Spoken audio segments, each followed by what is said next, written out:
Hey guys, welcome to Bo Knows Stuff. That's the name I'm going with for now.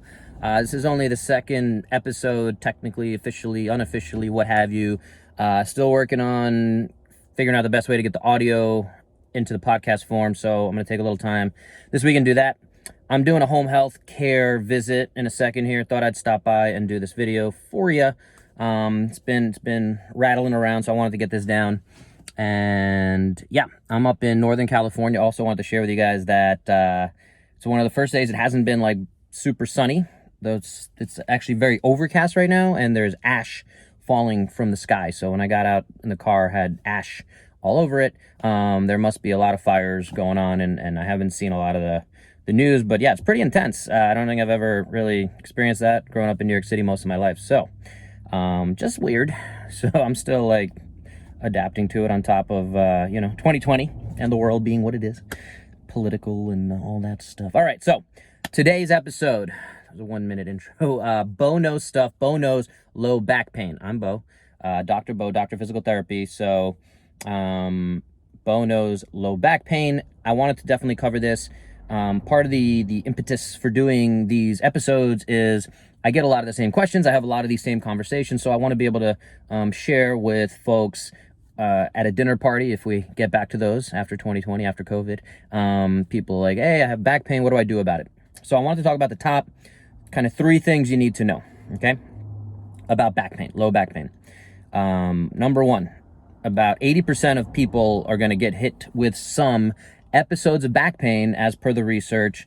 It's above 80%. I believe a lot of the criteria they use is more around you're going to miss at least a week of work or productivity due to low back pain. All right. So there's a lot of ways we can think about that, talk about that. But the point is, it's very important that most likely you're going to get hit with that unless you're doing a lot of stuff that's fighting against it, and you're well equipped to avoid that. So it costs a lot of money. We can go into the statistics on all that, but I just wanted to use that as the first point. A lot of folks have it, so it's common, right? Is it normal? Again, just because a lot of folks have it, it's common, doesn't mean it's normal, and there are ways we can avoid that. So that brings me to my next point. It's often mislabeled, misunderstood, and it's not really where you think it is. Okay, so a lot of times what happens, you have back pain, we call it, and even doctors, medical doctors, they'll give you a little prescription pad that says non-specific low back pain, or low back pain as a diagnosis, which is not really a diagnosis. They'll send you for x-rays, they'll send you for MRIs. There is significant normal degeneration of your spine, just like wrinkles are a normal thing to happen to our faces, but this isn't an issue. Sure, we don't want wrinkles, but that's not necessarily, a sign of aging per se. I mean, yeah, it's a sign, but this isn't what's causing pain. There's no pain from the wrinkles. That's the same thing when you look at a spine under x-ray, MRI, you have disc bulges. Again, there's all sorts of fun research showing if I took 100 people off the street right now, 72 out of 100 are going to have a disc bulge and have no pain whatsoever. Okay, so disc bulges are normal. Again, but the point is, they're not the thing causing the back pain. Okay, and it's normal for us to think the thought process, and I have to say, 2020, between all the political stuff, COVID, masks, all this stuff, it's creating all these interesting deeper dives and looks at how we think through science. All right. And this is something I think in my circles of physical therapists, chiropractors, all the medical professionals we end up talking with, these are things we talk about, is that, how do we go around these normal human behavior psychologies? All right. So it's very normal for us to think, okay, well, I have back pain here, right? This is where it's hurting in my back. It hurts here. So, I did an MRI. I have a disc bulge. So what now my mindset is, why do you have that thing on your back, Bill? Because I have back pain. My doctor said so. MRI, disc bulge. Oh, okay, cool. We get it. That's why you're doing that. When the reality is, all you're doing is managing symptoms. Maybe you're popping pills. Again, this might lead to part of the opioid epidemic. So we want to, those are bigger, different conversations to have. So I'm going on a little bit of tangent. One of the reasons I'm creating this format is to help keep me a little more aligned. So it's not where you think it is. Okay. So just because it's there, don't just deal with the symptoms, which is the low back, which is the muscles that are there. Maybe it's going down your leg. Maybe it's sciatica or piriformis syndrome. Don't just focus on the pain. Okay. We are where the pain is the victim. We need to look for the criminals. 90+% of the time, it's not because of the back. It's not because your core is weak or your glutes are weak, although those are players in the game. A lot of times it's your hips are tight. Okay, again, sitting in a car for a long period of time, sitting at work, at desks for a long period of time. If you're not moving through deep ranges of motion, if you're not going into a full depth squat, these are things that are going to affect your hip mobility, your foot mobility. Again, our feet get really messed up. It's something that doesn't get talked about enough. I'm going to bring up a quick example of someone who called me, a friend from high school. His wife was having back pain, and just over the phone, we spoke for about an hour, going through the whole history of what she went through, doctors telling her different treatments she tried. And a lot of times people come to me because I kind of offer a different solution and different way to look at things that is not in the norm of, okay, go get an x-ray, go get an MRI, take these pills, try these basic exercises, right? It should be a deeper, bigger dive. And with her, I was able over the phone to say, well, has anyone looked at your hips? She's like, yeah, my hips are tight. No one's really looked at them though. And she was about to get for the foot, I can't think of the thing right now, the insert that you get, and it's very limiting in motion. So yes, in the short term, that can control movement and help your feet not be so flat and collapse every time you take a step. But in the long term, you're not fixing the problem, you're addressing the symptom. In fact, you're just kicking the can down the road. So like a lot of these things, you getting an injection or something like that, all these different things to kick the cans down the road is the way our especially here in America, we're dealing with symptom care, not health care. We're not actually looking at your health of your spine, of your body. So we're still on point 2, guys, sorry. So symptoms versus, I can't even read my own handwriting. That's fine. Symptoms versus the cause, right? That's the criminals versus the victim. Bottom line is you have back pain in your low back, usually. Maybe it's going down the leg. These are different things. At the end of the day, we want to get a better plan, a better picture of everything going on head to toe, shoe wear, movement practice, hip range of motion, thoracic range of motion. Breathing technique is one that also gets very much often overlooked. And I just want to say again, reinforce that you are not your image. You don't have a disc bulge, and that's what's causing your back pain. Most likely that is not the case. It is the easy, lowest common denominator for the healthcare system, for a busy general practitioner, especially. Spine surgeries, I'm going to touch on that real quick, still under kind of point 2 here.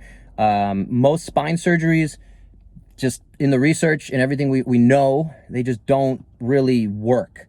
And unfortunately, it's a big business thing. And again, I don't want to ruffle feathers or upset anyone, but that's kind of where we're at. We have this very poorly run system.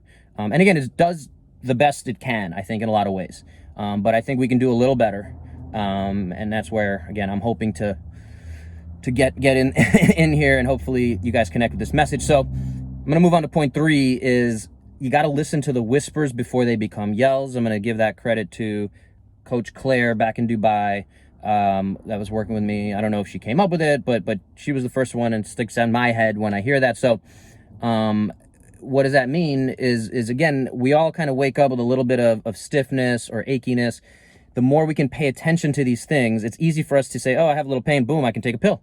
And that pain is no longer gone. And all that's really doing is blocking the signal to my brain that is causing that pain. So it's again, an easy fix. And I understand you're a busy parent or you have a lot going on, work, blah, blah, blah, you got to keep going. It's harder to take the time, have an assessment, come up with a plan, follow through with that plan of 20 minutes a day of making sure you have hip mobility, thoracic mobility, foot exercises, all these little things. So at the end of the day, listen to the whispers before they become yells. You have to understand how to better use the whispers. Again, one hopefully mission that I'm having with this content that I want to create is something that's been in my mind for a long time, is helping you have a better guide to the human body. I don't expect you to go out and get a doctorate like I did in a related field like physical therapy. I got a bunch of certifications. And again, I don't expect you to do that if you're a busy person. So hopefully this video helps you understand low back pain as a general. Now, the other bits of that about whispers and yells is it helps to have a coach, which is again, the terminology becomes fun, and this is other stuff that we're all working through. I don't like calling myself a physical therapist because it implies after you have surgery, you have to come see me. For a lot of people, only through insurance do you have to come see me. Those are not the ways that we work. So I'm going off a health coach. I'm going off of performance coach. I'm going off of, physiotherapist, which is kind of the same thing. The rest of the world calls it that. So it's my own identity crisis. You don't have to worry about that, but I'm continuing to struggle with it. I'm sharing that to say at the end of the day, I think it helps to have a guy like me in your corner, to talk through what, you had a little bit of achiness there. You woke up and there was some stiffness going on. Let's have a conversation. If we're not having these conversations of what that means, what we can do about it, how to build your movement practice. Do you understand what a movement practice is? Do you have one? If you go and you do spin class or Peloton, that's not really a movement practice, right? Just because you do some exercise. We want to put all these pieces together. So, movement practice, personalized plan, that's kind of the big conclusions of that last point, especially with whispers and yells. So low back pain, it shouldn't be non-specific. I would definitely recommend Dr. Stuart McGill as one of the top resources for this. He has a bunch of books, including one called Low Back Mechanic, I believe is the one that he wrote specifically for patients. And I've worked with a few folks who have gotten a lot of benefit out of that book on top of the conversations we've had. And I've been able to help them interpret and things that they find interesting or connect to them in that book. Then we can have that conversation. So that's the idea, is we have these tools, we have these resources. I want to help us all use them the best we can.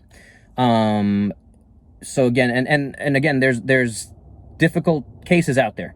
And we come back to a series I've been doing with my friend Richard Simister over at Move Evolution Physical Therapy in Brooklyn, of what is fitness.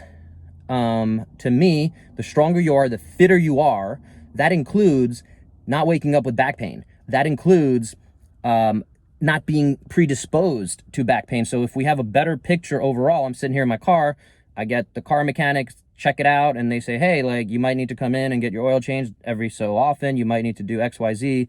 Brake pads are here. Tire wear is here. So do we have that on your body? Most of us don't.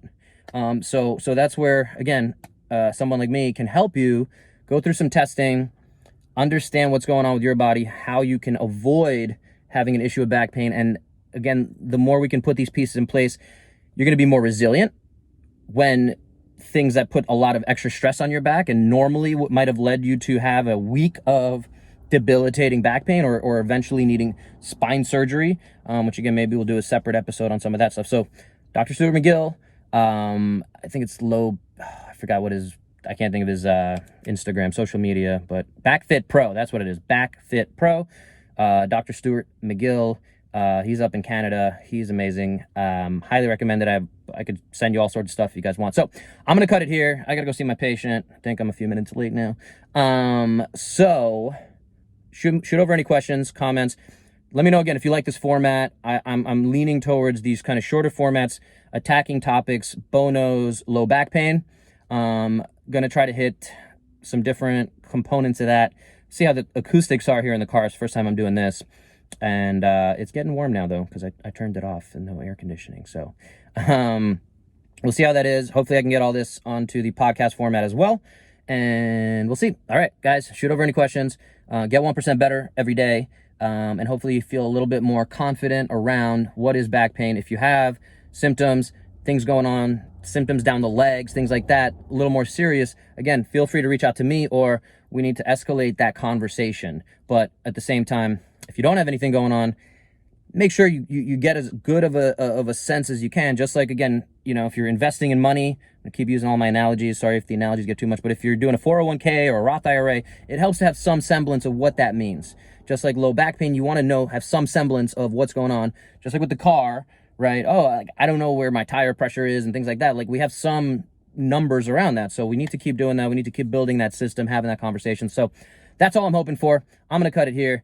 Hope you guys like, subscribe, save if you stuck around all this time. I really appreciate it. And again, let me know for next time.